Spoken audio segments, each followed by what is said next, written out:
Welcome to the Sports Business Take Podcast, your home for sports industry news with a little personality. I am Paul Hine. He is Zach Creekmore. How you doing today, Zach? I'm doing good, Paul. How you doing today, brother? I'm better than I was a little bit ago. Wow, that was not a good start. I was cutting the lawn. I love cutting my lawn back home. I'm missing it. I'm missing cutting the grass. Don't tell my dad. I'm missing splitting wood. Also, fair don't enough. tell my dad. But Fair enough. There is I'm something itching like for a very little outside satisfying activity. about it. There is Yes, something very. definitely very satisfying about it. And when you're done, you look at like all the lines that you have in the grass and you're like, yeah, that was a good job, you know. It's just magnificent, Paul. Right. It's beauty personified through handiwork, and it's amazing. I love it. It's just like a feeling that you get of like, yeah, that's like what a man should do to cut the grass, you know. Exactly. Yeah. You go diagonals on one bye week. You go straights on the other bye week. Yep.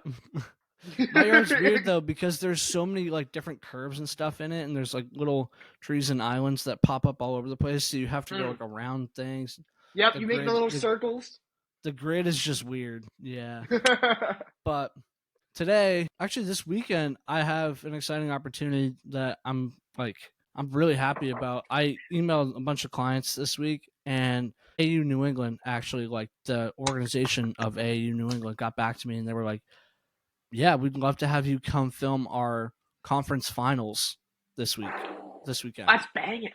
Yeah, so I'm doing that Saturday and Sunday, filming the AU New England conference finals, which I think is pretty cool. Yeah, absolutely. And it'll be like 4 hours a day, so looking forward to that for sure. Cool. It's been a while since I did basketball though, so we'll see how that works out for filming. Getting back in the flow. It's all muscle sure. memory. You've done it before. You just do it again. Yeah, I did it a lot for St. Joe's, but it's been baseball for a while now. I did one for Worcester Academy last weekend, a private school down here, and I thought that was my best video yet, but who knows? I feel like I just discovered like a month ago how to use the effects on CapCut, where you can actually put the effect on the video instead of like just doing a transition. And I feel like it's completely changed my work. You know what I mean? Like, the quality has just gone up insanely since then because I can make stuff look really cool now. So hopefully I can apply that to the basketball. Sticking with baseball, that's probably our main topic today is club baseball, actually. So decent transition there. So I just want to preface this by saying, obviously, it's something that I was very close to in high school, and I'm around club teams all the time now, and I work with club teams right now, and I do think it's a good system. I think it gives kids opportunities that they wouldn't have otherwise.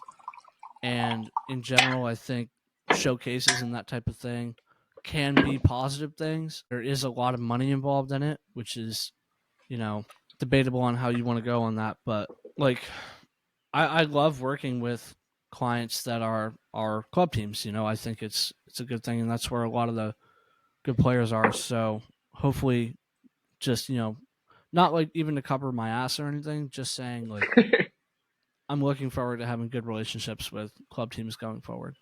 But that being said, we want to talk about Perfect Game today. Perfect Game is the largest club baseball organization in the U.S., and they host tournaments mostly. They do have their own team, but they host tournaments for other club teams to participate in. They have a presence in 41 states and 12 countries. So this includes showcases that promise to get high school kids exposure to college coaches and even some MLB scouts. When I was at the Worcester Academy game the other day, their pitcher went the whole game. He's an LSU commit who's 6'9" and was throwing like mid-90s. So definitely I saw some radar guns there, let's put it that way. But PG also has a database of players and their stats for people who participate in their events so coaches can get help with scouting. So they provide a unique and valuable service. Absolutely. But it has come out recently that some of the practices that they use in terms of players' rights are not exactly, I would say, up to par. So do you want to kind of comment on that a little bit or explain what I mean by that? Yeah, absolutely. So let's just kind of preface, right? this is nothing us as a unit, right? As you kind of said before, say anything against the club system. I work in club soccer. I profit on club soccer a lot, right? I get paid a lot for coaching, right? Admittedly, I Yeah. get paid exorbitant amounts, $40 an hour plus, right? And for a 20-year-old coach, that's relatively a lot of money, right? Yeah, I I get to profit on charge a that decent system, amount for my video stuff too, right? so. We profit on this U.S. system that is based on finances and money, right? And one of the newest developments of that has been NIL, so name, image, and likeness, and how that's impacted the college game. We've talked about for years, right? Not years, but we've talked about it for a We long talked about time, it the entire right? time that we've been doing this. So it is a massive, massive industry, and it's an industry that we respect. But part of being part of that industry is being able to talk about difficult topics and difficult choices that teams or organizations make, and being able to say, like, okay, we don't necessarily agree with this. How can we kind of develop a stronger and better process Yeah. to implementing these ideas, right? And maybe even how we So, would change it. exactly, Yeah. exactly. So, this is not us coming at Perfect Game in any way. We respect them as a business. They do excellent work. As Paul described, they provide an excellent service, right? And something that everyone should be able to capitalize on. And for them, they should be looking to create good business moves and strategic business moves that get their client a unique experience, right? That's something they are doing.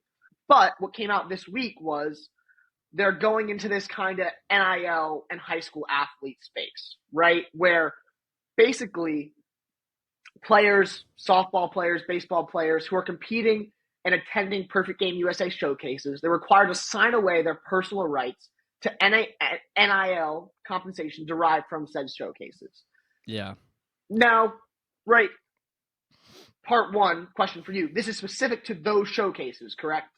Yeah. And the tournaments that these teams participate in. So when a team goes to a tournament, all the players have to sign a waiver, or the team will just do it for them and say to the players, hey, is it okay that we sign this waiver for you? And most of the time people say yes, because otherwise you can't play. And the high school kids don't realize what they're doing. They just want to play ball, which, like, I get that. I went to a number of Perfect Game events. Like, we didn't play all Perfect Game tournaments and showcases and stuff, but I've been to a few of them. And it is like a nice experience, and you just want to focus on playing. You don't want to focus on, like, you're not thinking about, as a high school kid, whether anything you sign could impact how much money you're making, even like years down the road. And we'll get into a good example of that, like a down the road example later. But right now, my first thought is the high school organization that governs the rules for high school sports, the NFHS, the National Federation of High Schools. That organization allows players to make money off of NIL, going along with what has happened in the college industry. So NIL allows high school athletes to monetize their name, image, and likeness and maintain their high school athletic eligibility. And the current NIL rules are related to high school athletes are established state to state. So the thing with that is, so I got that right off the NFHS website. I don't know why that's a tongue twister, but it is.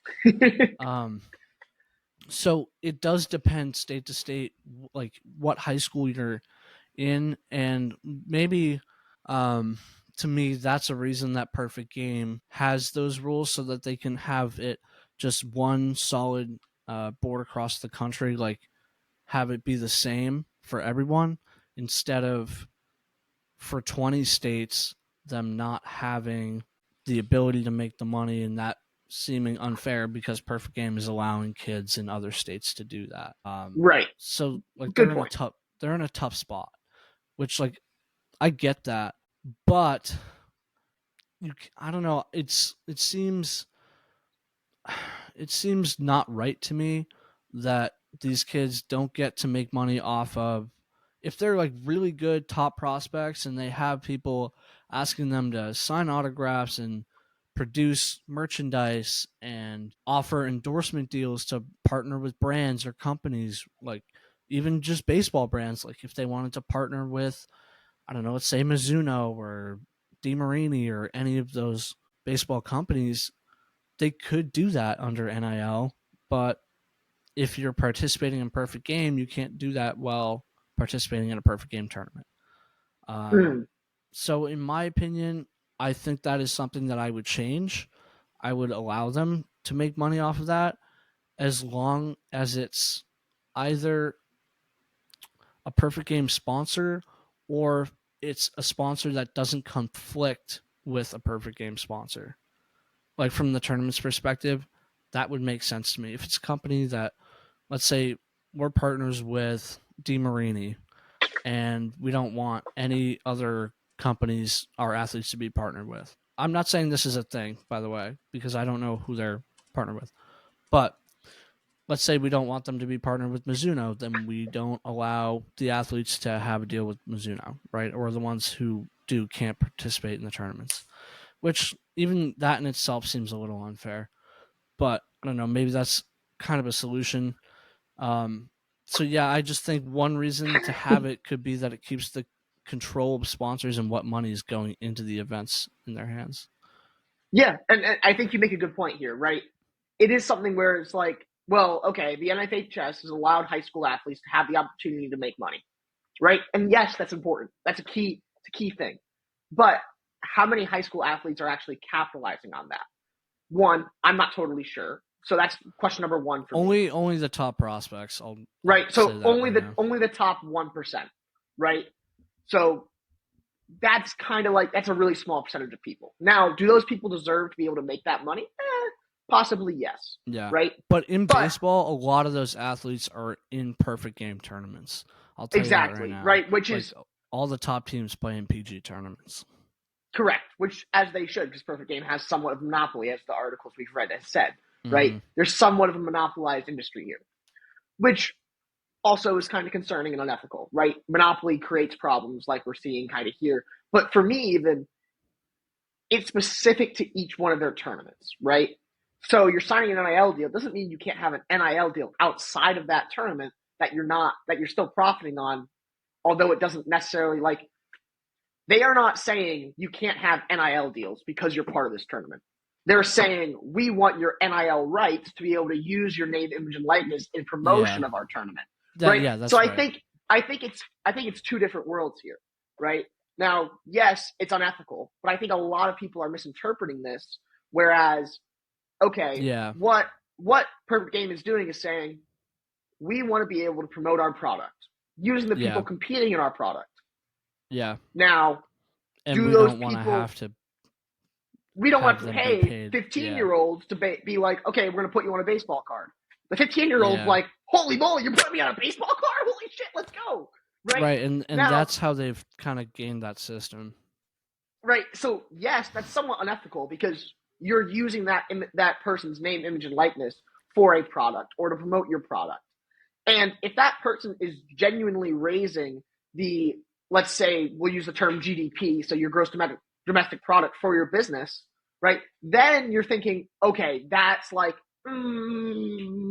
that's sketchy, right? Yeah. But at the same time, often tournaments and industries alike, right? Like, if I was to go and found a summer camp coaching clinic, I can go and I can capitalize on the people that I've worked with and the players that I've worked with and have them write testimonies and put it on a website. And those testimonies are going to raise and actually create a direct impact into my business that improve my GDP. Do those people deserve a percentage of my business? It depends. It depends on what you expect out of the testimonies. Right, like what you want to offer and how you want to incentivize it. I guess that what you're suggesting is more of a choice. Where I mean, I guess yes, this is a choice, but where it gets sticky is when you see the forced. When you see the future and you see some of these players who blow up in PG tournaments after. So I'll just give an example. So for baseball cards in particular, you mentioned those. That's been kind of one of the main things that people have been talking about is the trading cards and how that's gone in the past. So some good examples of players in the MLB right now who have played in PG events, who have signed cards that have sold for a lot of money. Mike Trout, Mookie Betts, Freddie Freeman, and Bryce Harper. All four of those guys played in PG tournaments, signed baseball cards, and their memorabilia from perfect game tournaments is now worth a lot more than it was when they signed it, because they're some of the professional game's best players, period, right? And so Perfect Game is still profiting off of them years later, and they're not receiving any percentage of the profits. So you're saying that now the NIL rights have gone beyond just the tournament showcase situation, right?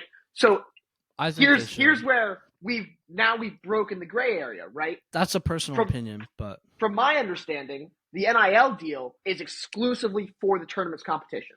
So it lasts currently, that yes. duration of the tournament. If they go and say, okay, now we're no longer promoting this tournament and continue to profit on that player's name, image, and likeness, that's when we hit, okay, that's really unethical, right? Because now this person is no longer competing in our tournament.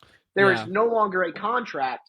So they can say, okay, I can take a random picture from Mike Trout and go and make a card of it and sell it Yeah. because I have Mike Trout's name, image, Right. and likeness, which The hard part about realistically is it unethical. the hard part about it is it's so hard to project who's going to make it to the pros and who's going to be good or not, because there's hundreds of thousands of high school prospects out there, and you Right. really never know. The top guys, you can maybe say that they will, but you can't guarantee that. I mean, 80% of careers die in the minor leagues in baseball, so it's a really hard thing to say, yeah, if we have this kid sign this card, he's going to get a percentage of the profits down the road. You would have to really think about how you want to quantify that. Whether it's when you make it to the MLB, you will start receiving a percentage of the profits on the merchandise we sell of you from Perfect Game tournaments. Or it could be you have to have a certain number of at bats in the pros to, like, even in the minor leagues, for us to profit, or for you to get a percentage of the profits. So they could decide how they want to quantify it, but I believe that they should be letting these guys who do make it pro after playing in Perfect Game profit with them off of the merchandise that they have them sell. And the other thing that to me is a little bit questionable is the method in which they have people sign these cards in particular. Speaking on trading cards specifically, there was an example in the couple articles we read from Forbes, which has since been taken down, but also in the Athletic, that at the Perfect Game event last summer, I think it was 2023, where the national event was at Chase Field in Arizona.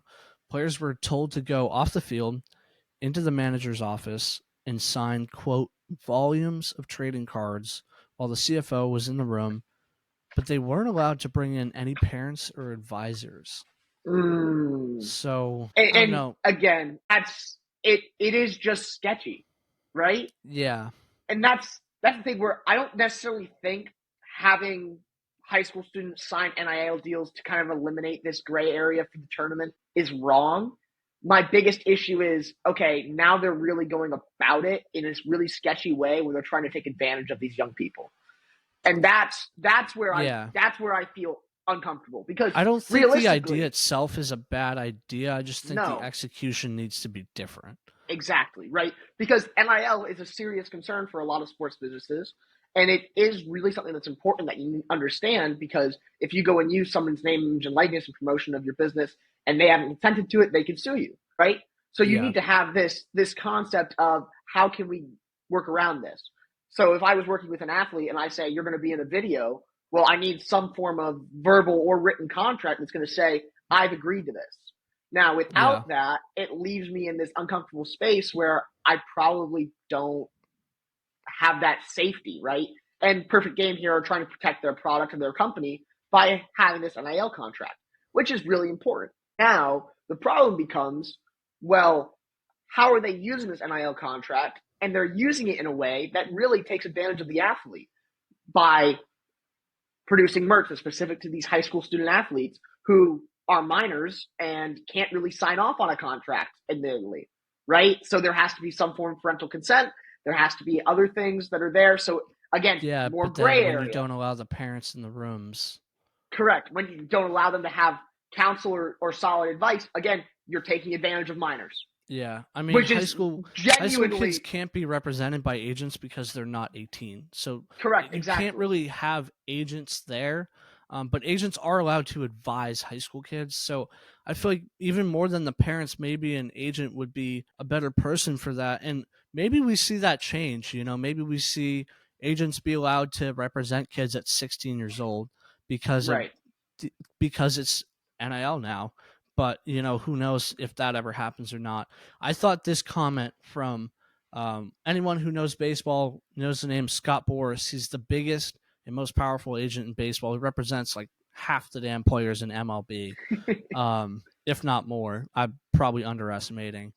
He said, "We have warned players for the past 2 years that Perfect Game is now signing away your individual rights for cards and for other things that should not be the design of the platform." And he said he's been advising clients for the past 2 years not to participate in Perfect Game. So to me, that sounds like an agent trying to help his clients, yes. But it also sounds like what we've been saying, where they could change the execution of what they're doing. The concept I get. I get why they might have the need to do this because it's not the rules aren't the same in every state, and they travel all across country, and the tournaments are all over the place, right? So they can't have a blanket policy on it unless it's like not allowed. So from that perspective, I understand it. If you change the execution of it where you allow them to get advice from their parents and from outside sources and give them a choice to say we want to do this or agree to we don't agree to making the merchandise. If we can still play in the tournament, but we're just not gonna agree to making the merchandise. If you give them that choice, then the execution of it becomes more ethical. Agreed. Agreed. Well said. And I really, it comes down to this merchandising of high school athletes. And we've talked about it with college athletes, right? Where schools go and they take a college athlete's name, image, likeness. They use it to promote their school. They use it to promote their product, etc. And they really profit on it. And that's why they talked about making college athletes employees at schools, right? Which is a really highly debated topic and really difficult to go into. Not something that we want to tackle today. Mm. But then it becomes the same thing of, well, now you have these athletes who are athletes who I guess clearly have a desired product because people want to buy. Like at least for me, high school soccer does not have a comparable to this. Club soccer doesn't have a comparable to this, Yeah, where you're making products based on your young athlete participating. Like no, yeah, maybe it exists in European clubs, right? But even then, they're a contract to the club. They're getting paid $40,000 plus a week, yeah. right? Maybe. So it is It's a an attempt very to monetize things, which right. They're, I they mean, are yeah, monetizing. They are monetizing minors, and that's a essentially, really aggressive way to put it. But essentially, what Perfect Game is doing here is sitting here and saying, okay, how can we make a buck? And I respect them for it because yeah, it's a yeah. I smart way to mean, make a from a buck. business perspective, it makes sense. It's a It's great just way to make a buck, you just have to but think it's about the right unethical. way to go about it. It's unethical. It's feeling forceful. It feels predatory, and that's again another harsh word to some extent. And I'm not claiming of them of being that, but I am saying that this is again an aggressive strategy that is really difficult for people to handle, and Yeah, especially in the climate that our sports world is in now. Something that I really think they need to kind of turn the thermometer on, right? yeah. At Making a least something product to based on a address. high school athlete, as much as it's cool and awesome and probably really profitable and really awesome to see and good for the fans, good for but Yeah, and I'm sure I the really players don't and parents love seeing products yeah, of exactly. their kids and stuff, but I don't think they realize the financial implications of some of the things that they're doing, or that they could even be benefiting from it. They think the benefit is getting the exposure to college scouts and coaches, which yes, that is the benefit of playing in these tournaments. Right. Is getting the exposure. But, you know, what is exposure when you could also be making another benefit in the form of money? You know what I mean? Ultimately, what will people choose? Exposure or money or both? I mean, I think personally, I was never obviously like this high of a touted prospect or anything, but if I had the choice in high school to say, do I want to make money as to go along with the exposure to these college coaches? I would have said yes. Mm. I think Well, most high yeah, school kids would, and maybe it requires a sign off from the parents. Maybe it requires a sign off from an agent, like I had been mentioning. Like maybe it turns to that once you're 16, you can have an agent represent you if you're in the top X% of prospects or whatever. But it's just something that needs to be addressed because these high school kids need to be fairly compensated for the level of talent that they have and mm, for the money that they make off of that talent, or the money that they make organizations off of that talent. absolutely, right? It comes down to the fact it is really difficult, right? Because you don't have every athlete that's going to be able to go and they're going to be able to profit off of them, right? You have those really unique players who come in and they wow, and you really create a unique experience where Yeah, the people Bryce want to Harpers of the support that world got athlete. drafted at 17. Exactly, right? Yeah. Now, is Bryce Harper worrying about the $200,000 that he missed out from a tournament that he played No. in when he was 15? No, God, no. he doesn't. He doesn't worry about that. So for me, it really depends who they're doing it for and how they're doing it. And Yeah. although there is like it really is sitting in this gray area, but I think both you and I feel and how we've described, and I hope how the viewers can pick up on, it just doesn't sit well in your gut, right? Where you're sitting here and you genuinely may feel like you're taking advantage of someone, or at least that's what it feels like to me a little bit. But Yeah. at the same time, right? How cool of a product for them to go and produce. Hey, you're a high school kid. Hey, you're doing this really cool stuff. We want to make a baseball card of you. How cool is that for Yeah. that kid? That's an awesome experience. He Yeah, it's a loves that. unique They experience love that being they're on the not getting Instagram. They elsewhere. love getting to repost that stuff, right? It's a unique experience they don't really get unless they make it to the pros. And for those kids that don't make it to the Yeah. pros, that's awesome. But there is an opportunity to create more for those athletes and create a more even uniquer, and uniquer is not a word, but we're throwing it out there, No, an yeah. even I more get. unique experience for Yeah. your athletes who are participating with you beyond the exposure to college coaches, beyond the excellent level of play, Absolutely. beyond, right? There's an opportunity to help these kids profit off of being a really talented Absolutely. individual. If you But really think again, about it, it would only help their product because, then more kids would want to go do this if they thought, oh, I can make money while I'm doing this too. It would only help their numbers in participation. So it would be a smart business move for them to not to radically change this, but to maybe do a little better with the execution, I guess. yeah, absolutely. I think there's definitely some form of incentive for them to do better here. But at the same time, then we can go back to, okay, what does this do to our amateurism model? Do they follow an amateurism model? How does that attack it? We talked about it with the NCAA a lot, and there's probably so much more that can be said. But Really, you got to is go to this class. amateurism or is this pro? Yeah, I do have class. But to kind of conclude, because I really want to make sure the viewers understand, like, one, this is a cool idea, right? You want college athletes to have the opportunity to capitalize on NIL, You mean right? high We school? want them, thank you, high school athletes, I appreciate that, to be able to capitalize on their name, image, and likeness, right? They should be able to create a brand. They should be able to do these really unique things. They should be able to do awesome stuff. Perfect Game should not be restricting their rights to sign NIL deals with other companies if they have the opportunity, the brand. We see influencers being really big. So if they're I don't really think big on it's with other TikTok, companies. I think it's more just with their right? memorabilia. So as long as they're not doing that, okay, that's one box checked. I'm not. That's less out of the gray area, right? Yeah, That's okay, good, right? But is there an even more unique opportunity that can be created here that, absolutely. right, that realistically both their business and the athlete can capitalize on? Yes. It would Is only it really enhance the hard to find experience. because we don't have legislation or all these other Absolutely. things to do it? Yes. But can that middle ground be found? Can we find a way that we get out of this really questionable gray area to Yeah, a more I green light where it's like, all right, we're doing something really I good think for it's our just business, NIL for the hasn't been athletes? around for a long period of time yet. We're still in the first 3 years, or 4 years. So there's bound to be some areas that could be improved on, and I'm sure we'll Mm. see that in the coming years. And 3, 4, 5 years from now, the system will look way different than it does right now, and there will be more opportunities for athletes to capitalize on their talent. So Mm. looking forward to that. I don't want to keep you because you said you had class at 11 and it's 11. So I'm going to let you go, man. But this was fun.